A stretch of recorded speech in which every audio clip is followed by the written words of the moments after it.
शिवसेना मुरबाडतर्फे बनचवाडी येथील आदिवासी बांधवांना आर्थिक मदत। मुरबाड तालुक्यातील ग्रामपंचायत झाडखोर येथील आदिवासी बांधवांच्या घरावर रात्री अतिपावसामुळे घराशेजारील जुने झाडे पडून मोठे नुकसान झाले आहे।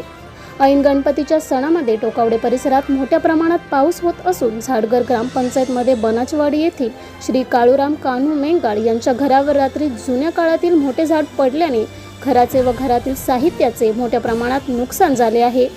ही माहिती शिवसेना तालुका प्रमुख प्रकाश पवार व जिल्हा परिषदेचे माजी सदस्य संजय पवार यांना समजताच घटनास्थळी भेट देऊन घराचे व झालेल्या नुकसानीची पाहणी करून तात्काळ आर्थिक मदत केली व घटनास्थळावरूनच मुरबाड तहसीलदार श्री अभिजित देशमुख यांना झालेल्या घटनेची माहिती कळविली व शासकीय मदत करण्यासाठी व तात्काळ नवीन घरकुल मिळवण्यासंबंधित बीडीओ यांना कळवावे अशी विनंती केली।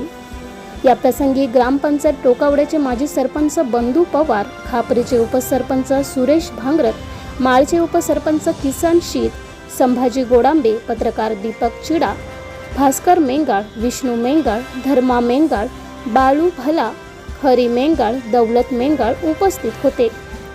ब्युरो रिपोर्ट लोखिंद वृत्तवाहिनी।